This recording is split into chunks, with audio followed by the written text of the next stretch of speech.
Cycle के पिछले video में हमने देखा था जो इसके अनुदैर्ध्य काट या एलएस का था। एक लंबा सा काट हमने इसका देखा था, वो कुछ इस तरीके का हमने देखा था। अब इसी एनिमल को इस तरीके से काटा गया, इस अक्ष पे काटा गया है। तो क्योंकि ये एनिमल बेलनाकार होता है, सिलेंड्रिकल होता है, तो इसका ये सारे का सारा काट हमें गोलाकार दिखाई दे रहा है। बाहर की तरफ दिखाई देने वाली ये नुकीली संरचनाएं इसकी स्पिक्यूल हैं जो इसका अंतःकंकाल बनाती हैं। ये स्पिक्यूल्स हैं, छोटे छोटी ये जगह जगह जो ओपनिंग हमें दिखाई दे रही हैं, यह ओपनिंग इसके डर्मल ओस्टिया हैं जो देह भित्ति के बाहर खुलते हैं। एक को हम ओस्टियम कहते हैं और प्लूरल इसका ओस्टिया बन जाता है। ये डर्मल ओस्टियम है, जगह जगह इसके डर्मल ओस्टिया हैं। इन्हीं की सहायता से इसमें जल प्रवेश करता है। इन डर्मल ओस्टिया को हम देखें तो ये डर्मल ओस्टिया अंदर एक चेम्बर में खुल रहा है, कैनाल में खुल रहा है। ये कैनाल इन करंट कैनाल कहलाती है। पानी यानी पानी, इस वाटर क्या होता है, इन से इन होता है, इनसे इन होता है।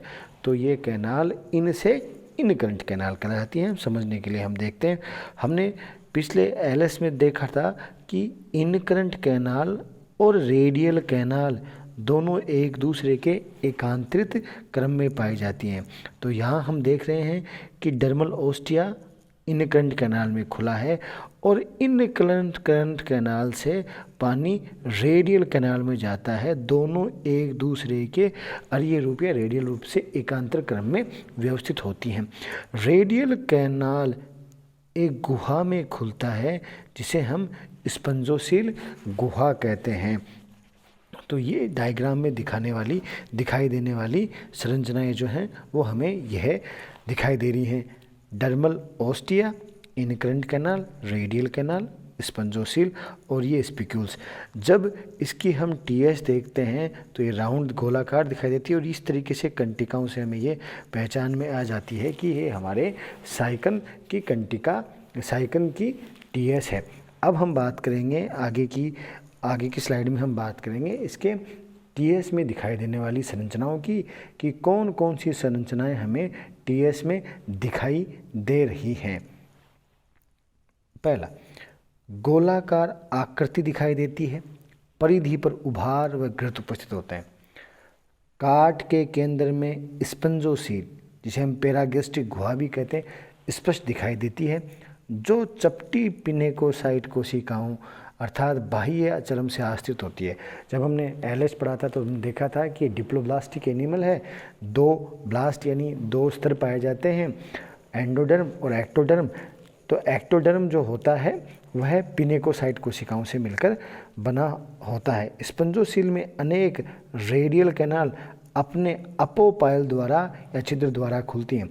रेडियल कैनाल्स में फ्लैजिलेटेड कोशिकाएं कोइनोसाइट पाई जाती हैं जो एंडोडर्मल कोशिकाएं होती हैं। रेडियल नाल से अनेक छिद्र प्रोसोपाइल के द्वारा इनकरेंट कैनाल में खुलते हैं। इनकरेंट कैनाल पिनेकोसाइट कोशिकाओं द्वारा आश्रित होती है। इन जंतुओं की देह भित्ति में अनेक मोनोएक्सोनिक एक से कंटिकाएं स्पिक्यूल्स व्यवस्थित होती हैं। एंडोडर्म और एक्टोडर्म, एंडोडर्म व एक्टोडर्म के मध्य मीजेनकाइम उपस्थित होता है जो जेली समान मोटा स्तर होता है। मीजेनकाइम का क्या कार्य होता है, इस स्तर में कंटिकाएं व अनेक प्रकार की अमोबोसाइट कोशिकाएं पाई जाती हैं, उपस्थित होती हैं।